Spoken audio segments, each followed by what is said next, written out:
Get ready to hear the truth about America on a show that's not immune to the facts with your host, Dan Bongino. How is it that we found 535 of the least intelligent people in the entire cosmos, this world and other worlds, who all managed to get elected to Congress and the Senate at the same time, work up at Capitol Hill and dictate what's going to happen in our lives? How exactly that happened? What are the chances of that? You know, I did an appearance this morning on Fox and Friends, and I really just kind of went for it because I can't take it anymore when it comes to issues, right? Issues that matter. Taxes, how much, of our money is the government going to steal? Immigration, like who are we letting into the country? How we always manage to avoid the common sense questions for these 535 dunces up on Capitol Hill who can't get their heads out of their own collective cabooses. I'm going to do a thorough debunking for you on this show of the tax debate because Biden wants to hike your taxes. Maybe touch on immigration. And I want to get to the Washington Post fake news story. It's going to be a loaded show today. Please don't go anywhere. I promise you'll be better for it when you're done. Today's show is sponsored by ExpressVPN. Why haven't you gotten a VPN yet? Get a VPN. Protect your data from prying eyes. Go to expressvpn.com/Bongino. Welcome to the Dan Bongino Show. Let's get right to it. This is going to be a loaded show with information. On the other side of it, you'll be able to destroy your liberal friends' dopey arguments about Biden versus Trump on the economy, all right? I promise you. You have my word on that. Today's show brought to you also by our friends at iTarget. Many state and local governments have used coronavirus to trample on the constitutional rights of millions, simultaneously defunding law enforcement while the mob and dangerous criminals roam free. We don't like that, obviously. That's why iTarget was invented, to give law-abiding citizens an effective way to train in the safety and privacy of their own home with their firearm. You don't need any more inconvenient trips to the range, no more expensive practice ammunition. Just download iTarget's proprietary app, super easy, load the laser round into your firearm, and start training. It's that simple. The feedback I get on this product is amazing. iTarget Pro comes in all the major calibers, including .223 for your AR. You can be sharp with almost any firearm. Obviously, 9mm, the other calibers as well. Today, you can save 10% plus get free shipping with the offer code Dan at checkout when you go to itargetpro.com. It's the best way for you to practice, and it pays for itself in a day. I get tons of amazing feedback about this product. Improve your proficiency with your firearm right quick. That's the letter I, itargetpro.com, itargetpro.com, offer code Dan. All right, Producer Joe, let's go. All righty then. A little excited today. After 5 or 6 false starts on the show due to various technical mishaps, we're getting right into it today. So again, I did a Fox and Friends hit this morning. And, typically, let me give you a little behind the scenes. When you're on Fox and Friends, they send you the stories and you're like, hey, give us your POV. What do we, so everybody has an idea where we're going with the segment and all that other stuff. Right, great. So they sent me the stuff this morning and they want to talk about immigration. And I went on just 3-4 minute rant about how I can't believe, I'm not kidding, not a joke. I can't believe how the country's just so rapidly falling apart in front of our eyes. I think it's salvageable. I don't want to be Debbie Downer for you today, but how it's falling apart so rapidly. And yet we've elected 535, again, of the most ignorant dunces in the history of humankind to all try to save the place. They must be laughing at us up on Capitol Hill, really. They must be laughing at us because everything they're telling you is fake. It's a lie on immigration, on taxes, everything. So where's this all coming from? Saw this article pop yesterday in the Washington Times, how Joe Biden is planning on hiking your taxes. And I thought to myself, is this even sane? Washington Times will be in our newsletter today if you want to check it out, bongino.com/newsletter. Wealthy Americans and corporations are about to learn Joe Biden's definition of the fair share of taxes. Here we go, Joe. Here we go again with the fair share debate. Yep. Again, totally devoid of reason or facts. I'll get to what the Washington Times said a minute about this tax hike, but the fair share debate is so devoid of reason because whenever you ask the left what the fair share is, they never really know. Right. So you have the top 20% of earners in this country, people who earn money, pay 80% of the tax load. Actually, more than that. I'm being generous. 80% of the tax load. And yet when you ask these dunces on the left, you say, well, okay, you want the wealthy and the rich to pay their fair share. What exactly is the fair share? You get clips like the one I'm going to show you in a few minutes of Al Sharpton, who doesn't even know what the fair share is. And when he says it, he embarrasses himself. And I found it. I found the clip. Does this make any sense? On one hand, they pass a porculus bill that is going to give you a $1,400 check after you paid over $5,000 in taxes per family, or are going to pay to finance the $1,400 check. And then the same government is going to increase your taxes to take away the same $1,400 check you got after paying over $5,000 in taxes to get the $1,400. Is there something do you wonder why this morning I'm so animated and upset, and why I was so upset on Fox and Friends? On what planet does that make sense?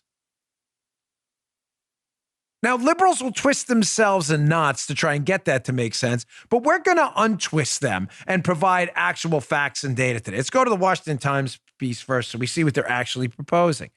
Well, we know what Biden campaigned on, so we have an actual idea of what he's looking at. Quote, Washington Times, Biden campaigned on increasing the corporate tax rate from 21 to 28% and raising the top individual tax rate from 37 to 39.6, also increasing capital gains taxes on people who earn more than $1 million a year. Now, I know liberals are watching this and they're like, gosh, this makes a world of sense. This makes as much sense as opening up the border to illegal immigrants in the middle of a pandemic. I mean, why not, Joe? It's both liberal logic, you know? Yeah. That's their thing. Liberal logic meaning no logic at all. So I ask you just a common sense question again. When has raising taxes worked to either, one, grow the economy, or two, to even boost federal tax revenue? Assuredly. If you're a liberal watching the show right now, you're like, okay, Dan, at least if we boost the tax rate, we'll get more government tax revenue. Hold on to that. So that's argument number two. Argument number one is this. The liberals constantly argue that the rich and us, the wealthy, whatever. And again, the definition of who's wealthy always changes depending on when the liberals lick their fingers and seeing where the wind blows, right? Right. When you ask liberals, you say, okay, well, what's the fair share of taxes the rich should pay? You get segments like this absolute classic with the legendary John Stossel, who interviewed Al Sharpton. I believe this is back in 2006 on an ABC show. And on the ABC show, the segment was called Myths, Lies, and Outright Stupidity. So set this up a second. Stossel knows that the fair share argument, liberals should pay their fair share, and he's smart about it. And he asks Al Sharpton what the fair share liberals should pay. Watch the answer, because this will be every liberal, because they have no idea what the fair share is. Check this out. The rich do not pay their share. That's a widespread belief. But do the politicians even know how much of the income tax burden the rich pay now? The top 1% in this country pays very much less than 10%, very much less than 5%. So what's fair? The top 1% should pay 10% of America's income taxes? 20%? No, they should pay somewhere around 15%. They don't pay 5%. Anybody could see that as unequal and unfair. So they should pay 15%, he says. And the richest 1% now pay less than 10%. Then he said less than 5%. But that's so silly because, and I bet most of you don't know this, the IRS says the richest 1% of taxpayers already pay 34%. Twice what Sharpton wanted them to pay. The Reverend barely reacted when I told him. They're already paying 34%. No, I think that if you deal with the quality of their lives. He quickly changed the subject. He never would admit how far off he was. That's the greatest clip. I told Guy this morning, Joe, I said to him, put that in the evergreen library, stuff we're going to use forever, because I'm always trying to find that clip and I never can. This morning, it took me, I'm not kidding, like a half an hour to dig that thing out of the interweb. Oh, man. It's hard to find. Yeah. I know. I probably should have sent it to you, but like, Joe, can you find this? But we keep that forever because it so beautifully sums up why I'm so offended at the stupidity coming out of Washington, D.C. They talk in sound bites about things that are going to dramatically affect your life.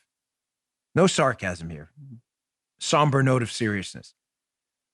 They're talking about things, Joe Biden is raising the corporate tax. You saw the Washington Times piece, the income tax and the capital gains tax. They're talking about very serious things, which could have a dramatic impact on your business, your investments, your employees, and your personal income. You would think it would be grounded in some metric or number that they had some evidence to back up. I mean, it just makes sense, right? Think about it. If you're a business owner or even remotely involved in a business, you don't have to have an MBA to figure out that if you wanted to raise the price of your ribeye steaks in your steakhouse and you're a restaurant owner, that you'd probably look for some evidence that there's some price sensitivity or lack thereof, and you can make some more money by raising the price. And if you found out, Joe, that raising the price of the steaks cost you a significant number of business and you lost money, you would probably then cut the price back. You would base it on some research. Ladies and gentlemen, and especially to our liberal friends listening to the show who are probably not our friends, but whatever. Is anything I said there out of line, outrageous? Is it silly? You would do that in a business, no, in any business. So ask yourself this. If Joe Biden is talking about a massive, economy-wide, enormous tax hike after just giving people back their tax money in the form of a stimulus payment, now we want to take some of that money back, you would think it would be based on data. But the data you get, when you give it to liberals, they do what Al Sharpton did. They ignore it. Stossel says to Al Sharpton, well, what percent of the tax burden should the wealthiest 1% pay? Sharpton says they don't pay 10%. They don't even pay 5%. I think they should pay 15%. In 2006, when this was recorded, the richest 1% paid 34%, more than double what Sharpton was recommending. And what does he do? He does what Biden will do. And any other liberal, when you ask them what the fair share is, they will ignore the question and pretend you didn't even talk. Is it not a fair question? What's the fair share? Where did you get that? Where did you come up with that number? Well, let's give you some actual data. And hopefully our liberal friends will watch and listen to this segment and be like, okay, well, I may not like Bongino's show, but he's right. He produced actual data. Here's one of my favorite articles, again, debunking dopey, silly myths about tax hikes and tax revenue. This is an oldie but goodie from 2010 by a guy named Dwyer from the Washington Times. This will be in the newsletter. Save this article, Bongino.com/newsletter. Go there, save this article. What have you been told, Joe, 1,000 times by your liberal buddies if you have them? Joe, what they say? The Bush tax cuts. George W. Bush cut taxes, and look what happened. It cost the government a fortune. We lost all this money. We did. Right. Yep. We did. That's right. I know Joe gets to cheat because he's seen this article 1,000 times. We've used it in the show before. This goes to the Evergreen file, too, and you should keep it in your Evergreen file. Well, let's look at this article by Dwyer. Headline, Dwyer, Washington Times. Bush tax cuts boosted federal revenue. That can't be.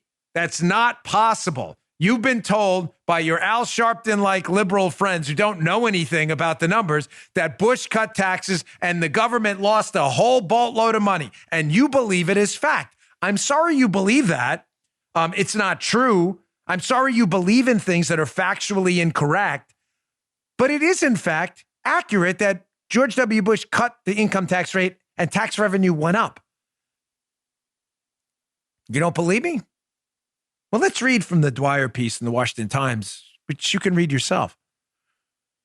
But the real jolt for tax-cutting opponents was that the 2003 Bush tax cuts also generated a massive increase in federal tax receipts. Gosh, that's strange.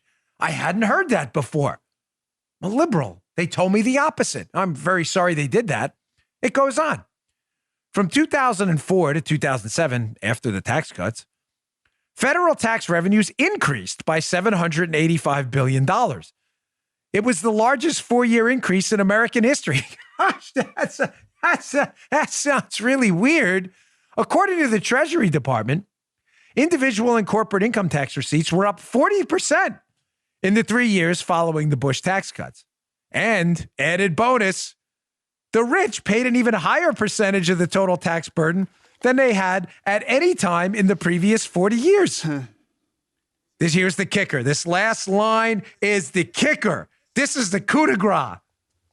This was news to the New York Times, Joe, whose astonished editorial board could only describe the tax revenue gains as, quote, a surprise windfall. Come on, man. Come on, man. Come on. Wait, Joe, wait, there's more, Joe. Oh, okay. Wait, there's more. There's more. So again, focus, because I get very excited talking about this topic.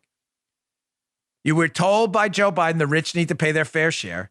You watched in the Al Sharpton video, and I could play that video 5 or 6 times with other politicians. They'll never tell you what the fair share is. When you ask them, they get the fair share wrong. When you ask them what the rich should pay, like Al Sharpton, they actually pay twice what Al Sharpton thinks they should pay.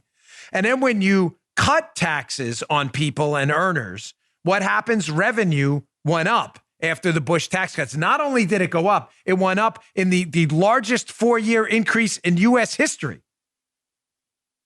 Now, you may say, Dan, come on. That was just unique to the Bush tax cuts. Every other time we cut taxes, those evil rich people really made out. Tax revenue went down. The poor got screwed over. It was raining. Cats and remember that scene in Ghostbusters? Cats and dogs. Remember that scene? Yeah. Well, no, that's not true either. I have another great piece. It's from 1996.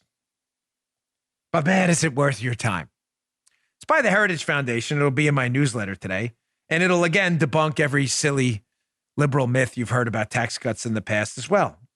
In case you're under the illusion it was just the Bush tax cuts that led to a gusher of new tax revenue. Here's this piece by Heritage. How to measure the revenue impact of changes in tax rates. August 9th, 1996. Let's go to other tax cuts, Joe. Let's go back all the way to the 1920s. All right. And see what happened after those tax cuts. Because assuredly, if liberals are correct, those tax cuts led to a dramatic decrease in government tax revenue. Not exactly what happened. Here, Heritage Foundation, the tax cuts of the 1920s. Tax rates were slashed dramatically during the 1920s, falling from 73% to 24%. My gosh, that's a big tax cut. What happened? The economy boomed, grew at an average annual rate of 6% between 1921 and 1929. Personal income tax revenues increased substantially, rising from $719 million in 1921 to $1.160 million in 1928. This was a 61% increase in tax revenue, which occurred at a time of no inflation. These results, not surprisingly, would not have been predicted by static analysis, let me add, or liberals. Dan, that's 1920. So you got the Bush tax cuts, tax revenue went up, 1920. Surely there are other examples of major tax cuts where revenue just collapsed. Well, we'll get to those in a minute. Let me get to my second break here, and I'll show you other tax cuts as well. Tax cuts to show you how taxes down for our liberal friends, down, tax revenue up, taxes down, tax revenue up. Apparently, Capitol Hill, nobody's seen this up there. Or let me give you the more likely scenario. They have seen it, and they're laughing at you because they think you're idiots and won't do your homework. Sadly, that's what's going on. Hey, let me get to my second sponsor, our friends at Magic Spoon. This is an empty box from our house because my daughter keeps eating the Magic Spoon. This is the delicious strawberry and putting the empty boxes back on the shelf. I'm not kidding. We have like 4 or 5 empty boxes left. Growing up, cereal was one of the best parts of being a kid. I had to give it up because it was full of sugar and a lot of junk I don't eat. So a healthy breakfast doesn't have to be boring. No more. Throw that out. Magic Spoon is here. It solves your problems. They have amazing flavors you love without all the bad stuff. 0 grams of sugar, 13 to 14 grams of protein, and only 4 net grams of carbs in each serving, but a whole lot of deliciousness, only 140 calories a serving. It's keto-friendly, gluten-free, grain-free, soy-free, low-carb, and GMO-free. Got great news, too. Magic Spoon will be releasing 2 amazing new flavors this month for a limited time only. We're talking about cookies and cream and maple waffle. Send it, Magic Spoon, immediately. I need that. If it isn't the most comforting, indulgent combination, then I don't know what is. This is the ultimate treat yourself combo. So you can make sure to get some now when there's a limited time. Make sure, move now. Build your own box if you want. The available flavors to build your own custom bundle are cocoa, fruities, my mouth is watering, frosted, peanut butter, and cinnamon. If you're listening from Canada, Magic Spoon now ships there as well. Here's how you get this delicious cereal. Go to magicspoon.com/Bongino. Don't wait.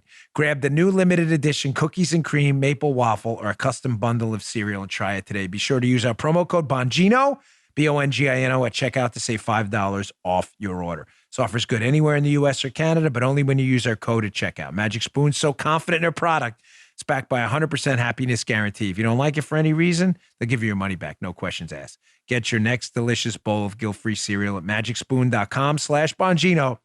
Use code Bongino to save $5 off. For Canadian shipping, please note it's the same URL. It will auto-switch to the Canadian version of the site per user. Thank you, Magic Spoon, for sponsoring this episode and for feeding my family, even though they leave empty boxes because they love it so much, in the food closet, which I refuse to call a pantry. All right. I hate that word. Getting back to the show. Many of you old-time listeners know that. I can't, the word pantry, I don't like it. I'm just, I have something with that word. I can't say it. So Biden's talking about raising our taxes, not basing it on any data, research, anything. He just wants to screw you over and take more of your money because that's what they do. So again, you think they do the homework I'm doing now for you. He said the Bush tax cuts, we raised more money after cutting taxes because the economy grew, which created more taxpayers. The tax cuts all the way back to the 1920s. Let's bump it up a bit. Let's go to the JFK tax cuts. JFK, John F. Kennedy, a Democrat, by the way. I'm sorry, but there are some liberals listening who may not know that. He was, in fact, a Democrat who realized high tax rates really weren't cutting it for the economy. So they cut taxes from 90% to about 70% at the top marginal rate. Well, what happened after that? Well, let's look at the Heritage Foundation piece. Lower taxes on saving and investment were approved in 1962, followed by an across-the-board tax rate reduction in 1964. What happened after that? Economic growth picked up. GDP increased at an average annual rate of 5% between 1961 and 68. The Kennedy tax cuts triggered the longest expansion in America's history. And revenues, listen, folks, listen up, especially the liberals have a tough time with this. And tax revenues grew by 62% over the 7-year period. As seen in chart 5, which you'll see in the piece if you choose to check it out, wealthy taxpayers wound up paying significantly more tax revenue after their tax rates were reduced, exactly as dynamic forecasting would have predicted. Folks, why does this keep happening? Why does the evidence point overwhelmingly, not to zero tax rates? We need to fund our military, post roads, our court system. You understand the constitutional roles of government. But why does the evidence keep pointing to the fact that extremely high tax rates, when they're cut, actually generate more tax revenue? This is not hard for the sane people. By the way, I'm not done with the examples. This is not hard for the sane people. So if you're, again, if you're on the other side of the political aisle and you're not interested in facts, tune out now. Because when you cut confiscatory taxes, you encourage people to not engage in deadweight loss activities. Stand by. I will get to that in another great article. Remember this, keep this in the back of your head.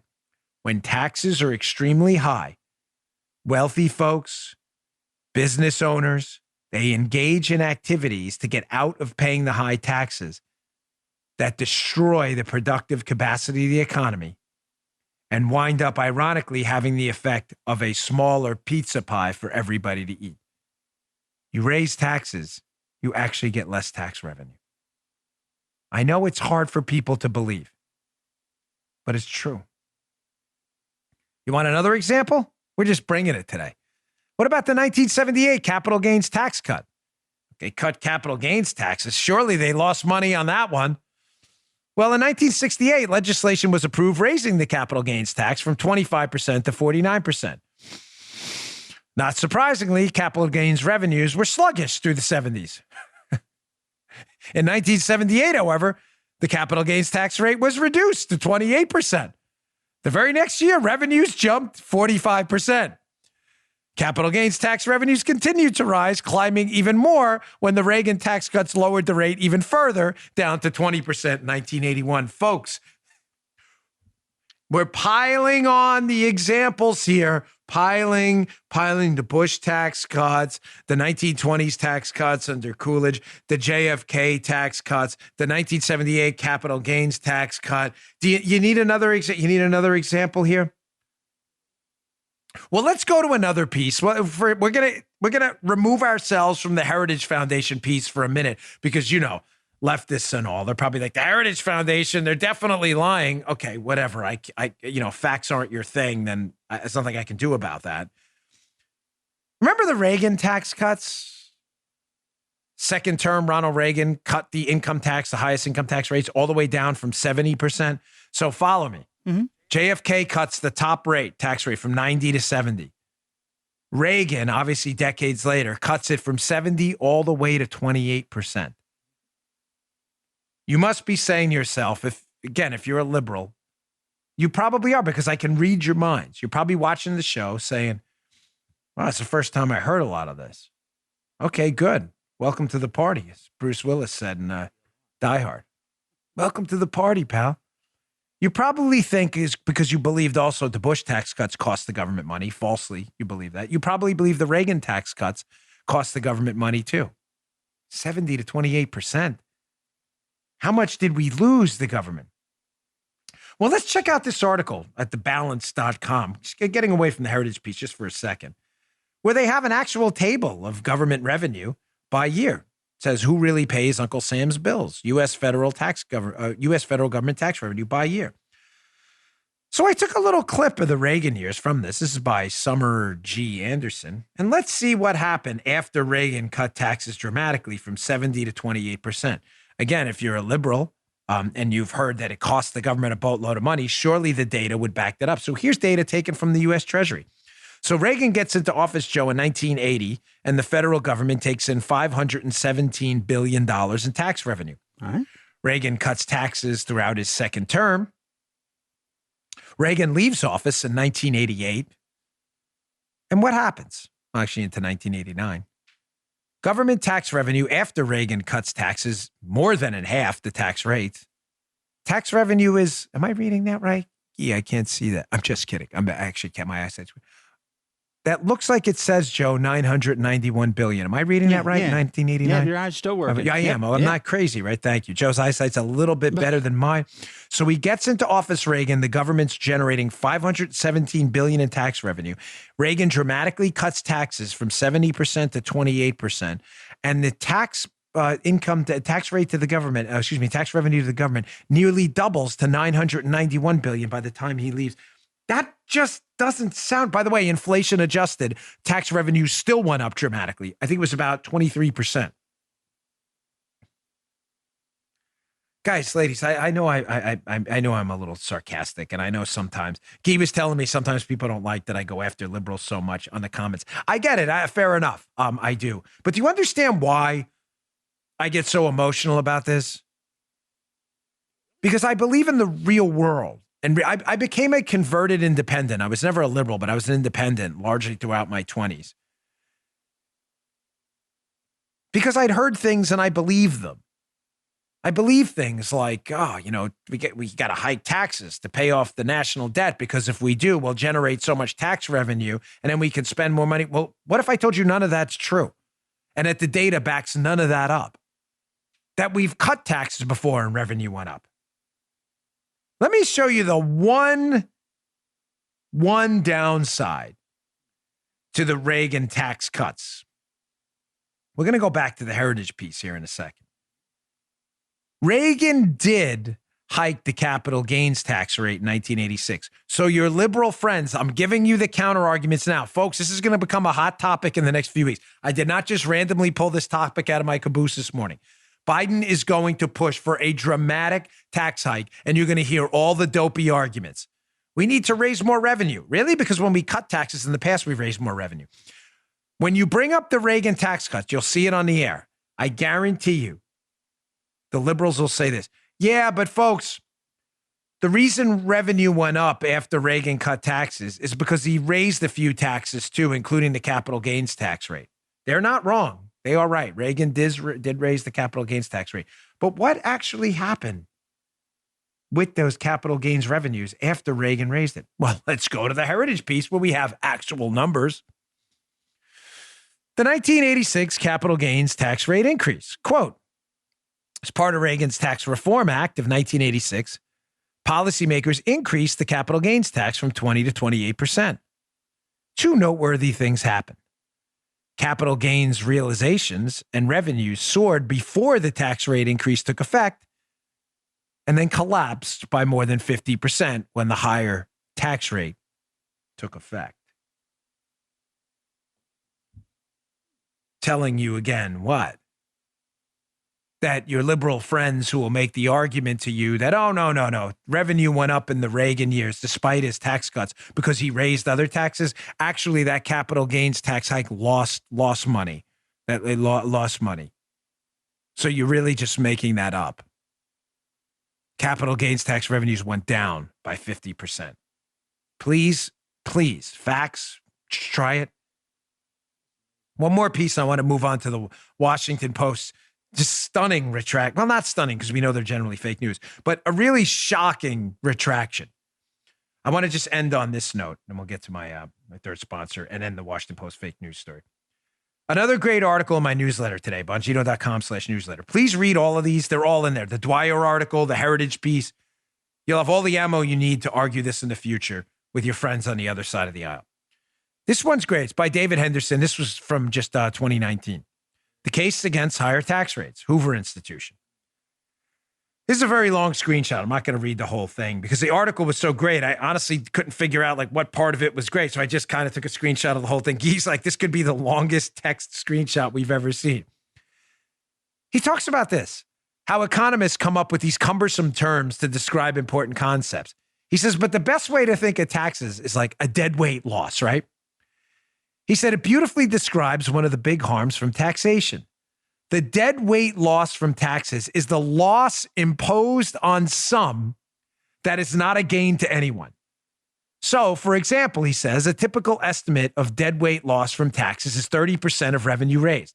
That means if the government takes $1 million in additional taxes, there's an additional $300,000 cost imposed on players in the economy. He goes on.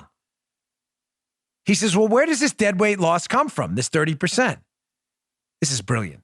It exists because people try to avoid taxes. So, for example, an increase in the marginal tax rate might cause people to work less, or it might cause them to buy a more expensive house so they can deduct the additional interest from their tax bill and the mortgage. So those are just two of the ways people adjust their behavior. They might also evade taxes by understating income or overstating expenses and deductions. Why do they call the result a deadweight loss?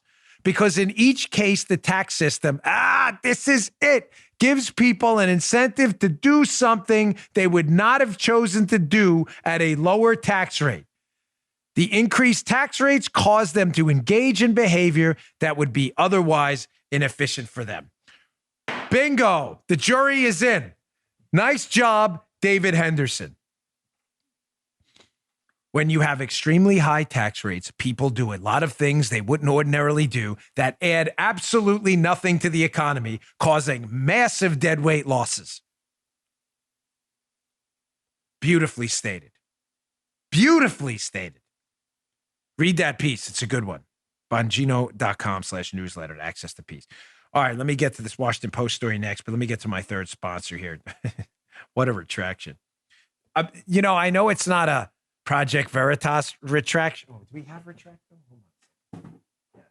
Hold on, folks. Stand by. Now, If I may, Project Veritas. I know it's not a retraction directed at James O'Keefe and the excellent Project Veritas, but if I may, they have the retraction alpaca. Retracto, the correction alpaca. I can't sing the song as good as the creator, Gary Eaton, but if I may, Project Veritas, I'm going to ceremonially give the retraction correction alpaca to the Washington Post after this. Is that okay, Gee? Can we do that? Sir, Joe, is that all right? Can we do a ceremonial? Yeah. I don't think James will mind at Project Veritas. Hey, look. All right, let me get to my third sponsor, our friends at GenuCell. Dry, irritated, red, blotchy skin all over your face and won't go away? You struggling with stress breakouts and uneven skin tone? All gone thanks to Zotique Deep Correcting Serum by Chamonix. Here's Catherine from Fort Wayne, Indiana. I'm a doctor working on the front lines of the COVID pandemic, and the endless wearing of face masks ruined my face. I used several other products without success until I found Chamonix. The promises are real. Very quickly, my face seems on the mend. These products have started healing the mask creases. Thank you. Zotique uses the power of liposomal technology to deliver the healing, rejuvenating powers of vitamin C to the deepest layers of the skin for results you can see, and it's yours free today with your order of GenuCell for bags and puffiness. How do you get it? Go to GenuCell.com and enter promo code DAN40, that's DAN40, at checkout for an extra special discount. That's GenuCell.com, GenuCell.com. Order today and get the classic GenuCell jawline treatment and luxurious GenuCell XV anti-wrinkle moisturizer free with your order. Every order is upgraded to free priority shipping. Don't wait. Order now. GenuCell.com, GenuCell.com. That's GenuCell.com. Use promo code DAN40 for that great deal. Check it out today. All right, moving on. So, folks, we covered this story yesterday, and it's really blown up since. I can't get over how big of a retraction by the Washington Post this really is. If you didn't watch yesterday's show, in sum, it's very simple to understand. A story went around promoted by the Washington Post, CNN, NPR, and others that after the 2020 election, President Trump had called an official in Georgia and said to that official on the phone, quote, "Find the fraud." The story was reported on endlessly. President Trump is pressuring Georgia election officials to find fraud. The liberal media spin was, there's no fraud. This is scandalous. President Trump could be obstructing justice. He needs to go to jail, a minimum of 25 to life. No question, prosecuted immediately. Matter of fact, let's throw out habeas corpus and just put him right in prison. He doesn't even need a trial. So obviously, if your whole case was bedrocked on a phone call where President Trump allegedly told a official from Georgia, quote, "Find the fraud,"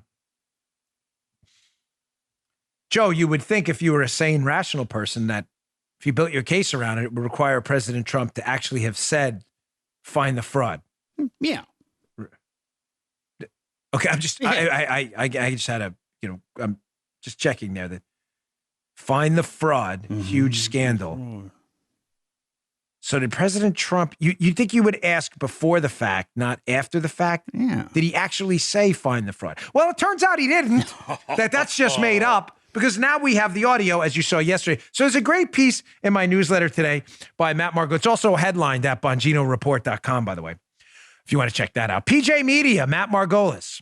He brings up a great point about this made-up quote that President Trump never said. Made up, meaning it didn't happen. Headline, PJ Media, Matt Margolis. The Washington Post, look at you, quick on the draw there. Key getting good. He said I didn't read that late, went right back. Very nice, I like that. The Washington Post fake Trump quote scandal is a lot worse than you think. Matt Margolis. Now, you would think, Joe, the big scandal would be that they made up a quote about President Trump he never said. But no, it's actually worse than that. Why? Here we go. I didn't even think of this. Margolis says in the piece, the most scandalous thing, Beckett Adams from the Washington Examiner, that's who he's citing here, argues, is that several different newsrooms claim that they independently confirmed the original scoop with anonymous sources of their own. Wait, here it goes. Here's the evidence in the PJ Media piece. In case you think, again, I'm making this up. So President Trump never said this at all. We have the audio now. NBC News reported it, quote, confirmed. They had confirmed the Washington Post characterization of the December 23rd call to a source familiar with the conversation. Well, it gets worse. USA Today claimed, quote, a Georgia official speaking on the condition of anonymity to discuss internal matters confirmed the details of the call. It goes on.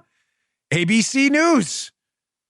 President Trump phoned an investigator in Georgia asking the official to, quote, find the fraud and telling this person they will be a national hero for it. An individual familiar with the matter confirmed to ABC News. One more, last one. I'm sorry we're piling on, but this is almost hilarious in its stupidity.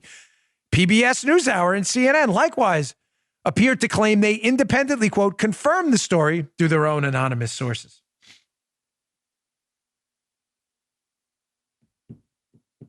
Do you understand that, what is that, 5, 6, 7, I don't know, what we would call mainstream media outlet, they're not mainstream, they're liberal activists, managed to confirm a story that was fake. It was fake. You know, I literally hate the word literally, but it's literally fake. We have the audio. No one ever said, find the fraud and you'll be a national hero. Someone just made that up. Someone made it up, told the media outlet the story that printed it despite doing no due diligence on it. And then other media outlets confirmed through other anonymous sources the same fake quote. Got an itch in my head. Now, you think, okay, Dan, this story's bad, right? The Washington Post makes up a fake story about Donald Trump. It's then confirmed by other media outlets who confirm the fake story. So you would think to yourself, well, the Washington Post has fact checkers, right, Joe? I mean, we get fact checked all the time on Bongino.com and their nonsense fact checks that aren't actually accurate. You would think the Washington Post fact checker, Glenn Kessler, that's his name, would chime in and say, hey, guys, we really blew this one. There is no such quote. I am going to be a responsible citizen at the Washington Post, fact check my own paper. And you know what? Sometimes you wind up with egg in your face. Yeah, one of my favorite songs is The Gambler, right? By Kenny Rogers. Mm-hmm. You got to know when to hold 'em. I love that song. Sometimes you got to know when to fold 'em, know when to walk away. This is when you got to know when to run. Should run from this. Don't you think, Joe? Glenn Kessler should say, Washington Post, it's time to run. We screwed this up. Yeah. You know, go. No, that's not what happened. Oh, of course. Shame on you, Armacost. That's not what happened. The great Twitchy.com. They got receipts, folks. I know you hate that word. So does my wife, but she's not here today, so it's okay. Guy, do you mind the word receipts? Guy doesn't mind. My wife prefers the term evidence. I'm saying receipts. If she sees the show, she's going to get mad at me. Twitchy has the receipts. This article, again, will be in the newsletter today. It says, but Trump, exclamation point. Washington Post own fact checker weighs in on Donald Trump's response to the Washington Post's fabricated story. So did Glenn Kessler, the Washington Post fact checker, correct the story? No, not at all. No. Here's his original tweet from January 9th. This is all in the Twitchy story, where Kessler, Joe, this is hilarious. He's the fact checker at the Washington Post. This is him on January 9th, pumping the fake story on his Twitter account. Glenn Kessler, quote, find the fraud. Trump pressured a Georgia elections investigator in a separate call. Legal experts say could amount to obstruction. Problem is, it didn't happen. So again, you got to know when to hold. You think Kessler would be running from this? Hey guys, I screwed up. I have literally one job. I'm a fact checker. I screwed that up. There's no such quote. Fact check. I'm going to show my integrity. No. This is not what happened. Here's Kessler from yesterday responding to President Trump's statement about how the Washington Post got the story wrong. Kessler says, the Washington Post reporting on Trump's call to the Georgia Secretary of State, undisputed, as the audio tape was obtained from the Star, was the article cited in the impeachment article. Trump naturally pretends otherwise. Let me translate that for you. Instead of apologizing, Kessler, for promoting a fake, documented fake story, he takes a shot at President Trump because Trump said, if this gets confusing, you two ombudsman guys have to stop me here. Mm-hmm. Trump put out a statement saying, hey, Not only is this fake news story about me saying find the fraud fake, the Democrats actually used this fake news story to impeach me a second time. Kessler, instead of apologizing for using the fake quote, says, no, that's not true, basically. They didn't use that quote in the impeachment thing. To the rescue, the great Henry Rogers at the Daily Caller, who says, hey, Glenn, again, this is all on the Twitchy piece. Here's the actual impeachment brief. There's the fake quote, folks, right there. There it is. there, right there. Find the fraud. It's right there. It's right there. Eyes, Fokker. That's an O for our terrestrial listeners. That's an O. Your eyes. So, to sum up here, I'm going to go to page 2 because I got a Pelosi video in a second you're not going to want to miss. But Kessler pumps a fake quote by Trump in January, never corrects it or his paper. He's a fact checker. He may have corrected it today. I'm going to have to look. I got to check it out. If he did, I'll put it on the show tomorrow. Or Kessler, you're welcome to come on the show and respond. He pumps a fake quote that never happened.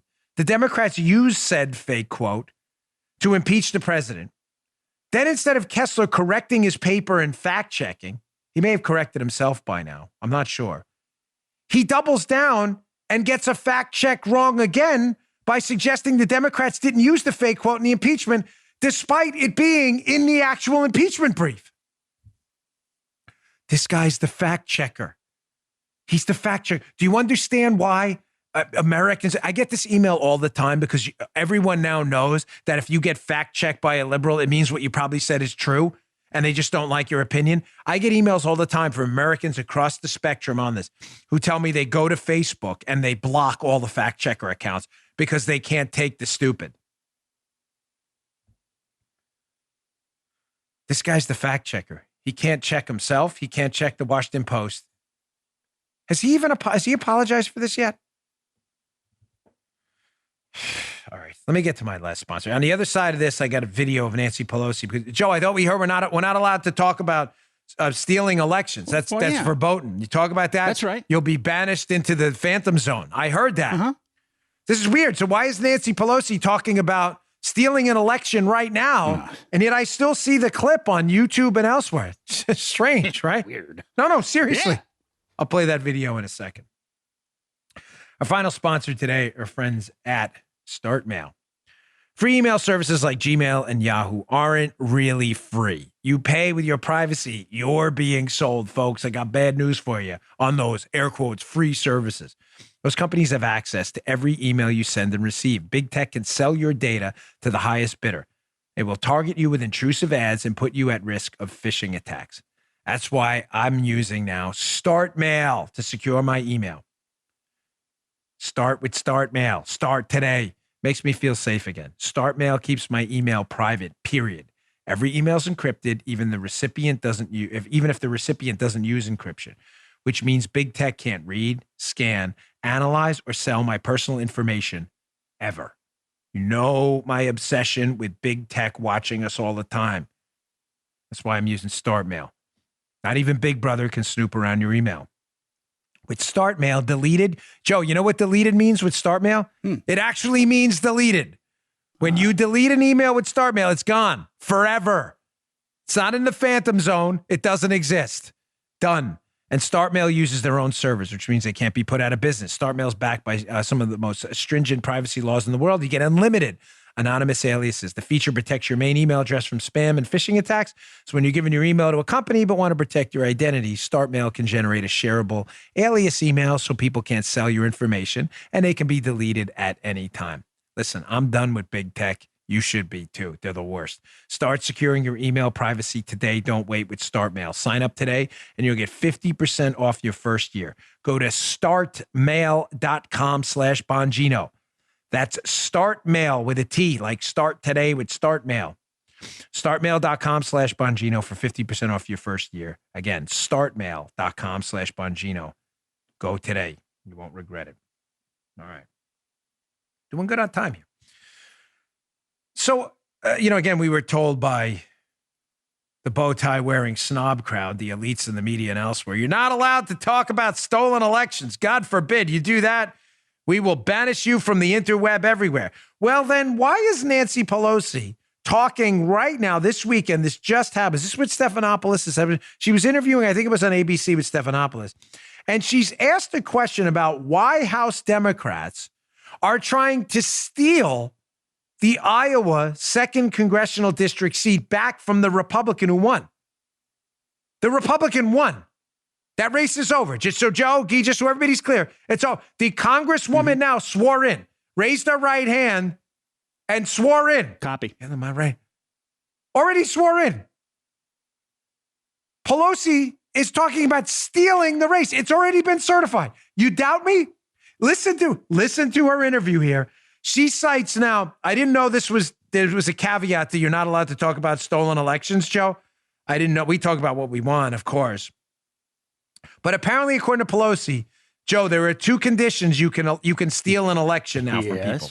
Number 1, as long as the victor in the election, if they only win by 6 votes, then you can steal it. I didn't know that. So let's write that in. Hold on, a little asterisk. Yeah. I need to know that in the future for other congresses. Joe, if you only win by 6 votes, check. Democrats can steal it. I didn't read that in election law, but she makes 2 points. And her second point is, as long as the candidate that loses asks for you to steal it, then it's okay. You got the 2, Joe? Yeah, you got cool. the 2 rules? Yeah. Yeah, I know it makes perfect. I know you get it now. Yeah, bro. So let's listen to Nancy Pelosi describe the 2 conditions where it's perfectly okay to not only talk about, but actually steal elections. Check this out. I want to ask you about the controversy you bring around Iowa's 2nd Congressional District. The GOP Congresswoman Marjorie Miller Weeks won a razor-close election, 6 votes. The votes were counted, recounted, certified by the state.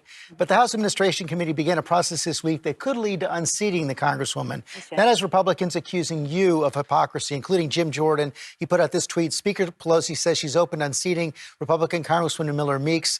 Translation, you're only allowed to object to an election if you're a Democrat. Why investigate an election that was certified by the state? Well, it was 6 votes.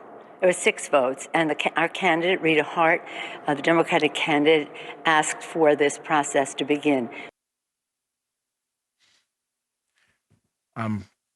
So is everyone taking notes at home? Apparently, you're allowed to steal an election. Again, as Nancy Pelosi says, if it's only 6 votes. Now, the obvious question, Joe, is, okay, remember, the Republican Congresswoman is already sworn in. Right. The elections, I'll show you the evidence in a second that this was already reviewed, already certified by Democrats as well in actual Iowa. The race is over. Right. So I'm curious, Joe, the logical question here is, if Democrats are saying it's okay to steal an election from a Republican Congresswoman because she only won by 6 votes, what's the next question? Well, what about 7? Yeah. What's the actual number? Joe, fair question, right? Yeah. If Stephanopoulos really was an actual journalist, that's the question I would ask. Nancy, what if it was 10 votes? 11? What's the number? What do you have to win by before Nancy Pelosi says, no, we can't steal it? Again, to our liberal listeners, is that not a fair question? What is it? What if you win by 1 vote? What's the geez? Is this fair? Is this fair? Okay, I'm getting ahead. Joe, is that a fair question? That's a fair question. What's the number of 15, 20? You got to win. No, you got to win by 100. And second, her condition to steal the election for the Democrats, the race is over. I can't say this enough. Is, oh, don't worry. The Democrat who lost is now asking for them to steal it. Oh, okay. Joe, there it is. There, I didn't know that. I didn't know that. As long as the candidate asks for you to steal it, it's okay. So again, 6 votes is the cutoff, and the candidate who loses has to ask for. That's a little asterisk there. That's really good. That's good to know for the future. A little background on this case from our friends at the Wall Street Journal, in case you think, no, maybe Nancy Pelosi has a point.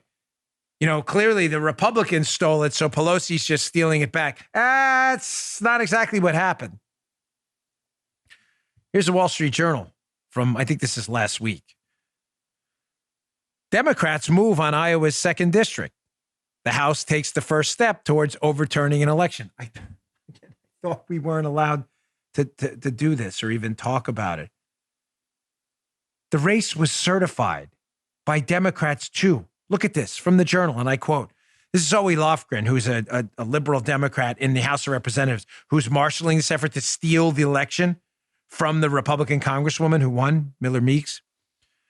Lofgren, the Democrat, said, the American people deserve to know who actually won this election, as if the outcome hadn't already been certified by a 5-0 vote of Iowa State Election Board, Joe, composed of 3 Republicans and 2 Democrats. The precursor to the Committee on House Administration had held that the results are, quote, presumed to be correct until they are impeached by proof of irregularity and fraud, which nobody found. Yeah. A unanimous 3 Republican, 2 Democrat board in the Iowa State Election Board said, the results are good. The Republican won. But again, don't worry. If you only win by 6 votes, you're a Republican. And the Democrat you beat asks for the seat to be stolen, you should worry, because then they can steal it from you. Those are the new rules, as long as we're writing these rules all down. Watch this story. This is going to be a big, big controversy. All right, we're going to have to hold the police. So we are going to get to the Florida one. Guy's been kind of making fun of me a little bit because I get these great stories and I hold them forever. So he had a good idea, Joe.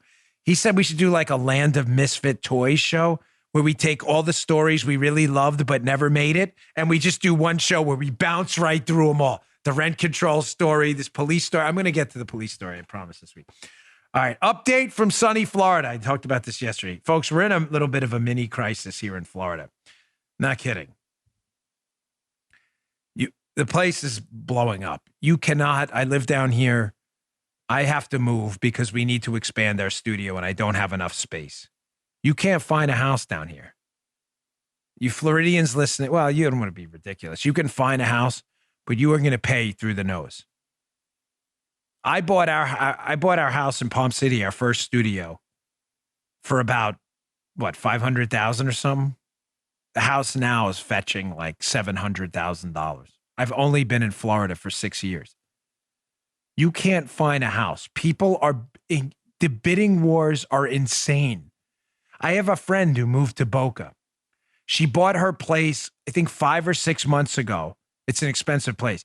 The place, the same exact model home is on the market down in her neighborhood for $400,000 more than she bought it just in the fall of last year. And to get into the neighborhood, the real estate people aren't even taking new clients unless you're going to buy that day. I'm not kidding. You have to, there's a lottery to get into the neighborhood to bid on the house. It's turning into a little bit of a mini crisis down here. You can't find a house. I took a note, but Blaze Pizza. You ever eat Blaze Pizza? It's like the Chipotle of pizza. I take my daughter there. She loves it. They eat a little dough, and it's like the Chipotle of pizza. Like, give me some meatballs, and they put it in that thing. As whoever thought of it, it's a great idea. I took my daughter to the Blaze Pizza. What does that have to do with anything? Because, ladies and gentlemen, we're supposed to be in the middle of a pandemic. Florida's so hot, it's like the pandemic never happened. The place was packed. We couldn't even get in the joint. You couldn't even get in the joint. I ran into my financial advisor there. Great guy. He paid for my pizza. You couldn't even get in the joint. Florida is smoking hot right now. Smoking hot. En fuego. You can't find a house. Businesses are booming. But it is turning into a little bit of a mini crisis because we're not used to this down here. I'm not a lifetime Floridian, but I've been down here 6 years. The snowbirds usually leave right around Easter because it gets hot in Florida and they go back. The snowbirds aren't even leaving anymore. The traffic down here is getting pretty heavy too. Why? Why is all this happening? Well, look at this Wall Street Journal piece I pulled the other day. New York's hot export. People! By Mark Kingdon, Wall Street Journal. Why are people leaving New York? Because again, tying it back to the beginning of the show, liberals tell you they want higher taxes and they want you to pay their fair share, although they don't know the economic results of higher taxes because they haven't done their homework and can never cite what the fair share is. And the third part of the prong to tie the whole show together is the fact that liberals say they want higher taxes, despite the fact that when the higher taxes hit them, they come down to Florida to escape the higher taxes they told you they wanted but knew nothing about. You don't believe me? Here, Wall Street Journal piece. Albany legislators in New York considering 2 tax bills that would damage New York's economy, a wealth tax and a stock transfer tax. The top tax rate and the top federal tax on capital gains will increase to 40%. The combined New York State and city rate may reach 15%. So if New York enacts this 2% wealth tax, a wealthy New Yorker could wind up paying, wait for it, a 77% tax on their short-term stock market profits. Oh. And by the way, that's a conservative estimate. If they actively trade their portfolio, the tax would be more than 100%. Now we know what a fair tax looks like. The piece ends. I'll end the show on this.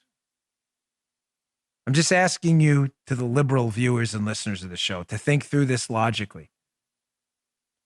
If what you're saying is so rational and reasonable, that higher taxes work, we need higher taxes now, and it'll lead to a better life from all of us, why, when you vote those policies in New York, do you then escape the life you claim would be better in the place you voted in the policy you said would lead to a better life?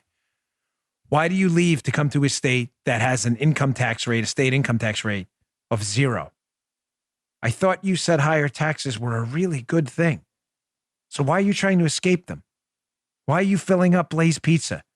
Why are you clogging up our roads? Why are you buying up all the houses down here? Great, come down here. It's good. But why are you coming down here and bringing the same economic stupidity you tried to escape and trying to bring it to the great state of Florida? Why are you doing it while simultaneously being totally uninformed about what tax cuts have done in the past? They've raised revenue, not lost them. And being totally uninformed about what the fair share actually is. Are you proud of not knowing anything? Are you proud of saying something and doing the other? We call that being a hypocrite. All right, folks. Thanks for tuning in. Hey, I usually promote a Rumble at the end of the show, which I'm going to, of course, do today. Please follow our account, rumble.com/Bongino, to watch the show. But I just want to leave you with this. I've got some more exciting news coming, different from my business stuff. You know, I'm building out my parallel economy, and I do have some exciting news about that, too. But Joe knows we got some big he knows now, too. Big stuff coming. Huge. Make sure you follow the show. I'm hoping to be able to, I'm limited what I can say until like next week. And thanks to our buddy Cat Turd, sent me a mug. I told him I'd wear his shirt. I will eventually. Our buddy Cat Turd on Twitter. We do all love Cat Turd. Sent me a shirt too, a couple of his books, some little bumper magnets too. We all love our friend Cat Turd. Thank you very much. My new go-to mug. He's the best. Check him out on social media. All right, folks. Thanks for tuning in. I almost shut off the audio of the show, Joe, before. That's how long. Thanks for tuning in. You just heard the Dan Bongino Show.